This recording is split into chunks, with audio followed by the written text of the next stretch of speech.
Здравия всем слушателям и подписчикам моего канала. С вами Виктор Максименков, и в этом видео я предлагаю поговорить про криптидов. Криптид – это персонаж мифологии, животное или растение, существование которого считается возможным сторонниками таких направлений, как криптозоология, криптоботаника, но не признан научным сообществом. Криптидом может считаться существо, которое считается вымершим или которое описывается в легендах, но про существование которого есть показания очевидцев. Обычно под криптидами понимают животное, поскольку существование недоказанных растений легче подтвердить или опровергнуть. То есть перед вами некоторые образцы этих криптидов. На самом деле, опять же, официальная наука этого не признает, соответственно, в учебниках, в школах об этом ничего не говорят, но эти криптиды продолжают существовать. И не только в мифах и легендах, даже есть в нашем мире некоторые музеи, которые их демонстрируют. Понятно, что это все-таки не оригиналы, а копии, по крайней мере, того, что кто-то видел, кто-то замечал, но...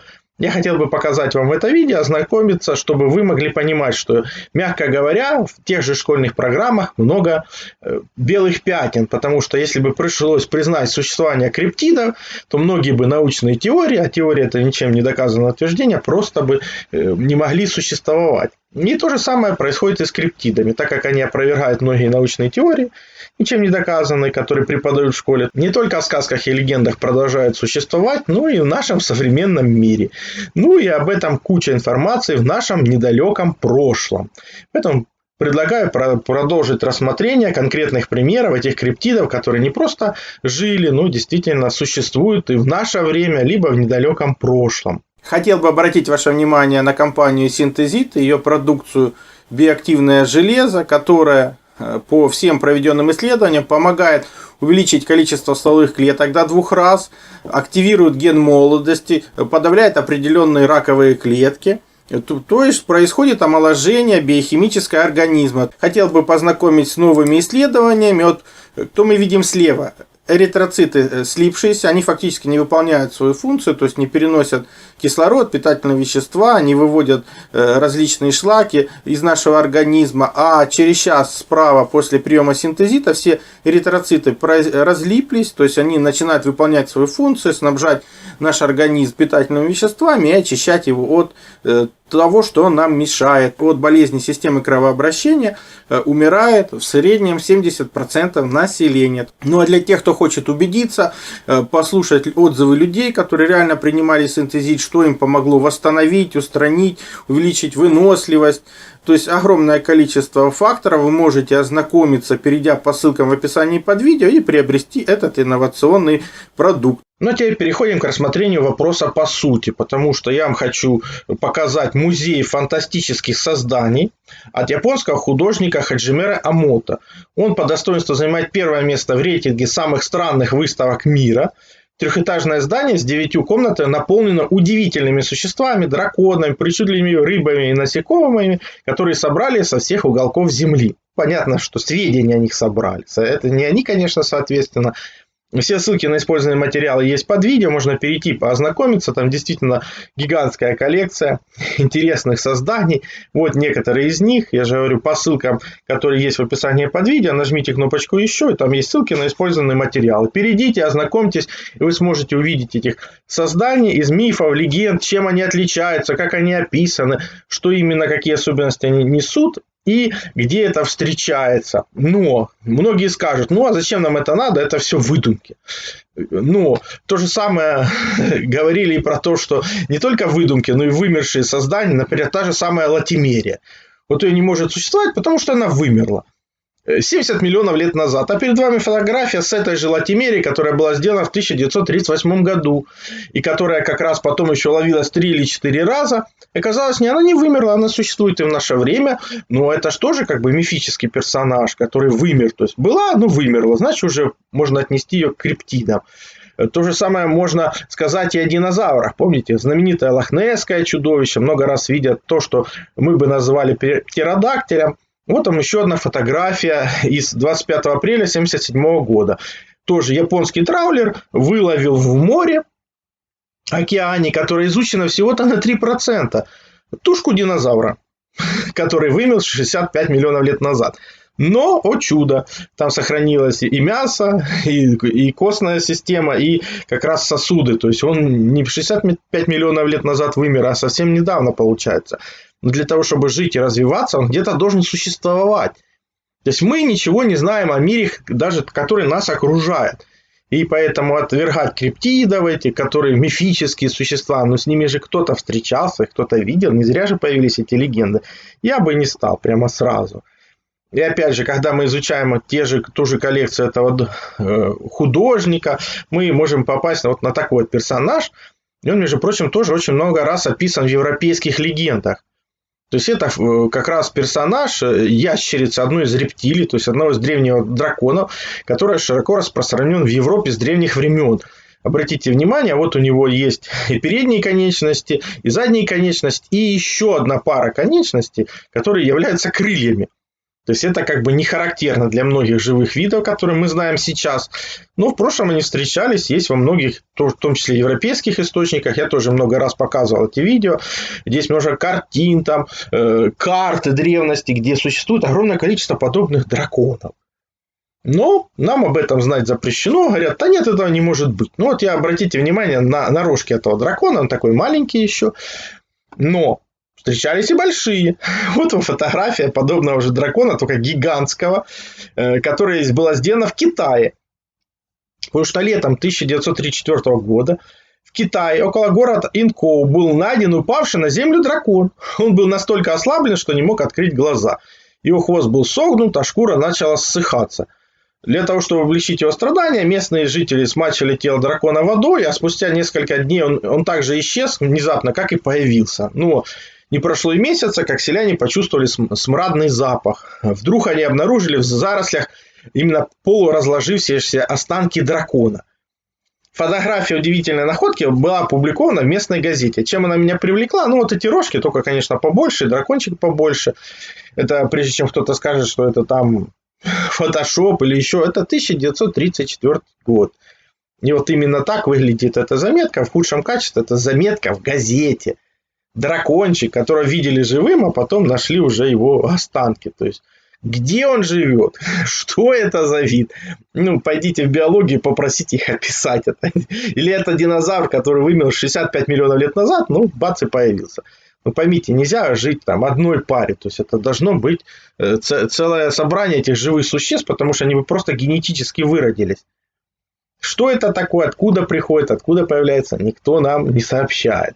То же самое мы подобных драконов, кстати, видели в Париже на уникальной гравюре. Опять же, все ссылки на мои видео под описанием, где происходил, как говорится, парад по случаю венчания царственных особ. И там были и дракончики, и единороги, и гиганты. То есть, у меня есть отдельное видео. Вот это тот же самый дракончик, только огнедышащий. Те же крылышки, тот же хвостик, ну, только водный дракон какой-то. И говорит о том, что нет, этого не может быть, потому что не может быть никогда, но как бы преждевременно. Тоже еще один вид дракончика, видите, у него уже нет передних конечностей, есть крылья, там задние конечности. Тоже определенный тип из легенд древности. Изображения драконов, очень похожих на этот вид, часто рисовались в средневековой Европе. Это вам как раз перевод этой выставки даю. Там она понятна на японском, но вот перевод гласит подобное. То есть этот художник просто изображает мифических существ, которые были описаны по всему миру, с которыми кто-то когда-то встречался, что-то там собирал. Ну, он, конечно, пишет, что все совпадения с реальностью может быть случайны или нет. Это уже решать вам. Да, вот он поближе, такая зверушка интересная. То есть он присутствует в мифах, легендах, и же часто упоминается в Европе. И вот, например, карта севера России, 16 век. То есть вот это красной стрелочкой я выделил. То есть летучие мыши были раньше покрупнее. Но мы о них ничего не знаем, откуда, кто, куда, никто не знает, непонятно, а значит их можно сказать, что не существовало. Ну, на самом деле, видите, они есть и на картах, и в книгах древних, то есть их множество. Где и обитают они обычно рядом с горами какими-то. То есть, опять же, труднодоступными местами, но, значит, их не так уж и мало. Я их повторяю, там 1-2 пары, они бы не выжили. Ну, прожили бы какой-то там 100, 200, 300, 500 лет. И просто бы вымерли. Но они продолжают существовать. Почему я это говорю? Да потому что тот же птеродактиль, который, как считается, вымершим, с ним еще есть множество фотографий, особенно в конце как раз 19 века. Вот эти фотографии, много раз они показывались, разные птеродактили. Но что говорит нам наука? Ну, это не может быть, потому что не может быть никогда. Как бы. У нас свои теории, и вы тут со своими птеродактилями на фотографиях говорите, можете не приходить. Ну, вот еще одна, уже съемка нашего времени. Все живые материалы по съемкам подобных существ есть у меня в телеграм-канале. Ссылка на телеграм-канал, как всегда, на главной странице канала с правой стороны есть ссылка на социальные сети и телеграм-канал. Там все можно показать в движении, иначе в движении YouTube такие видео просто заблокирует. То есть там движется птичка, которая на самом деле птеродактиль, и размер птички это 8 метров в наше время. Поэтому, когда мы видим музей подобного художника, да, понятно, он делает модели по легендам, мифам, ну и указывают их особенности. Например, у этого дракончика глаза могли поворачиваться на 360 градусов. Видите, здесь как бы крылья уже на передних конечностях тоже вот расположены. Ну, такие интересные нюансы. И опять же, ну, чем-то, может, на хамелеона похож. Дело в том, что, опять же, по тому, что невозможно. Я делал тоже видео «История монстров». Книга как раз 17 века, и там описано такое количество того, что нам сегодня неизвестно, чудес того времени, что у нас просто сейчас запрещено, что тоже рекомендую перейти познакомиться. Все ссылки будут в описании под видео, в конечных заставках, потому что целые книги писали по истории монстров еще недавно. Сейчас же это просто запрещено, никто это не изучает, все артефакты куда-то пропадают, ну а вот такие вот музеи объявляются, что это просто выдумка. Ну, эта выдумка есть, кстати, по всей земле. Но вот еще один дракончик. Он характерен тем, что у него такой единорог. Ну, понятно, что это не тот единорог, который мы знаем, но он чем-то похож. Опять же, описывается, что здесь он этим рогом не кого-то там протыкает, он как раз участвует в играх в борьбе за самку. Но интересно, вот ты делаешь какие-то копии мифических существ, которых никогда не существовало, и указываешь вот такие вот нюансы в своем описании.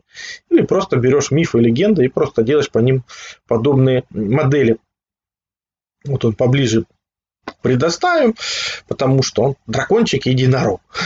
Вы скажете, так единорогов тоже не существовало. Ну, мы знаем только, что их не существовало сегодня, потому что буквально вот 400-500 лет назад вот книга, где описываются единороги. То есть они присутствуют как описание биосферы недавнего прошлого. И обратите внимание, под разными видами единорогов есть там лисица и синица, которые в наше время еще водятся, а вот единороги уже запрещены. Нет, не просто там говорят, их не было, это криптиды, это мифы, легенды. Зачем их описывали в книгах прошлого? Еще одна книга, уже то была книга 16 века, это книга уже 17 века, и там описывается как минимум 6 видов единорогов. 6 видов. Именно тех, которых мы знаем из легенд, мифов и огромного количества подобных собраний. То есть, опять же, про единорога, про динозавров, про иные формы жизни много раз делал видео, перейдите, ознакомьтесь, потому что, конечно же, в официальной версии сегодняшней, которая была написана буквально 100 лет назад, ничего подобного нет. От слова совсем. И все переводится в разряд. Этого не было, потому что оно не вкладывается в нашу теорию. И вообще, если бы это было, вы бы начали задавать кучу вопросов, а куда это делось, а откуда оно взялось, а где оно живет, если в наше время проявляется. Ну, поэтому лучше забыть. Ну, на самом деле, они как жили, так и живут и в наше время. Вот тоже интересный дракончик из коллекции этого художника. Рептилия с крылатыми передними конечностями. Я бы сказал, даже не передними конечностями, это такие, наверное, крылья как бы отдельные, потому что конечностей фактически у нее нет. Этот вид считается родственником вымерших динозавров и ужасных птиц. Но вымершим ли динозавров? Потому что, несмотря на все эти модели, которые действительно соответствуют легендам, мифам, определенным типам динозавров, есть множество живых динозавров, которые, опять же, можно видеть в современных видео. Ну, то же самое можно сказать про растений, которые нам сегодня или неизвестны, или запрещены, или действительно их продолжают уничтожать. Вот, например, описание из той же коллекции «Странные грибы», собранное доктором Хиропонски второй гриб тоже как бы может паразитически, то есть неизвестные формы жизни нам. То есть знаем ли мы что-нибудь о живой природе? Да практически ничего. И, соответственно, тоже можно сказать про растения. Про растения, вот, например, описание всемирной иллюстрации, 19 век, о растении, обладающем сильнейшим электрическим свойством. То есть один бельгийский ботаник уверяет, что он открыл в Никарагуа кустовое растение, которое обладает сильнейшими электрическими свойствами. Довольно оторвать лист от него или даже коснуться до него рукой, чтобы получить удар током, как электрической машины. Магнитная стрелка близ его заметно отклоняется, а если его держать посредине куста, обнаруживаются сильные колебания. То есть растение, которое производит электричество. Так может нам тогда где-нибудь его размножить, и электричество получать из растений? И я много раз говорил, что действительно энергия содержится в воде.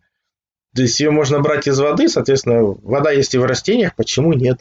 Вот представьте, растения или деревья, как такие мощные электростанции, которые постоянно тянут электричество со всех частей Земли, потому что там же корневая система, там же еще мицелий, грибница. Если имеется доступ к водным источникам, то это фактически биологическая такая машина по производству электроэнергии в каждый дом. Ну, это тоже, опять же, иллюстрация из того знаменитой гравюры начала 17 века, где выкопали целый кусок растений и привезли людей растений. Опять же, чтобы показать диковинку на свадьбе этих царственных особ. То есть все ссылки на материалы под видео будут. Перейдите в описание, нажмите кнопочку «Еще», ну, либо зайдите в конечные заставки. Потому что про то, что монстры существуют, про фей, про драконов, иные формы жизни, книги, в которых они описаны. Огромное количество материалов, где они описываются не просто как жили или были, а как про реально существующих созданий. А это свои как раз цивилизации, про которых мы сегодня ничего не знаем, а они все равно продолжают существовать вместе с нами. Ну и повторяю, мой телеграм-канал. На главной странице канала с правой стороны можете перейти, ознакомиться, потому что там действительно можно показать и видеоматериалы, и дать больше материалов. Там нет цензуры, как на Ютубе. Ну, если YouTube канал удалят, а такое частенько сейчас происходит, то, по крайней мере, телеграм-каналы будут функционировать. Там же есть ссылки на мой сайт, где тоже размещены все материалы, в том числе с Ютуба, удаленные самим Ютубом. Ну, так что имейте это в виду. Ну и помните, повторение мать учения. Новая информация сразу не усваивается. Напишите ваше мнение по тому, что могло существовать и что существует в наше время. Ну, переходите на телеграм-канал, чтобы посмотреть всех этих животных в движении, по крайней мере, сегодня заснятых на камеру. Ссылки на использованные материалы в описании под видео. Нажмите кнопочку «Еще», и описание откроется. Там можете найти вот эти ссылки на использованные материалы. Также напоминаю, что у меня существует мой сайт, где я размещаю не просто информацию, те же мои статьи, в том числе и запрещенные на Ютубе, но я открыл там и магазин. Магазин этот открыт для тех, кто хочет и может содействовать мне в моей же деятельности, для того, чтобы я свою деятельность продолжал. Но те, кто не может мне содействовать и опять же хочет это сделать сам или купить в другом месте, пожалуйста, но только перейдите в магазин и посмотрите, что должно быть у каждого человека. То есть у каждого человека должна быть не просто информация, например, о жизни, тот же славянский гороскоп, потому что там указано ваше предназначение на всю вашу жизнь. Если вы его не знаете, вы живете с широко закрытыми глазами. Но и то же самое, что, опять же, тот же Иван-чай. Это универсальная система снабжения организма витаминов. То есть царь всех растений. Иван-чай. Тот же ОВП-метр, без которого нельзя понимать, какую жидкость ты потребляешь, какую еду ты потребляешь. Опять же, этот магазин открыт и для тех, кому нужна помощь, кому нужна поддержка. То есть в том числе и техническая. Кто хочет получить уже проверенные приборы, получить гарантию от продавца. И все это будет готово просто к использованию. Не общаться с товарищами китайцами, а общаться с живыми людьми, которые вам помогут всегда. Дадут гарантию, если надо, заменят, хотя эти приборы так отработаны, что поломок фактически не бывает. А генератор живой воды, опять же, чтобы вы понимали, там вам нужно следить только за тем, чтобы была обычная работа. То есть была платиновая пластина, которая работает от электричества. И все. Опять же, та же амарантовая мука, это цветок бессмертия. Где вы возьмете, не принципиально, он должен быть у вас. Потому что там все основные аминокислоты. Почему амарант? Это цветок бессмертия. Он называется, он не просто так. То есть вы его можете сами вырастить, найти в своей области, пойти тот же иван-чай собрать сами себе. Но это должно быть у вас, потому что без этого нормальная жизнь, функционирование человека невозможно. То есть иван-чай это витамины, амарант это аминокислоты, тоже активное железо. Это ваши кровяные тельца, ваши, опять же, стволовые клетки, которые помогут восстановить ваш организм. То есть все, что собрано у меня в магазине, как раз нужно каждому человеку. Где вы это возьмете, не принципиально. Ну, принципиально о том, чтобы вы знали, понимали, как это работает, как это контролировать. Ну и приходите те, кто хотят и могут содействовать мне в моей же деятельности, для того, чтобы я ее продолжал, для того, чтобы сохранялась гармония во Вселенной. То есть вы получаете полезную информацию от меня, ну и я получаю тоже полезное от вас.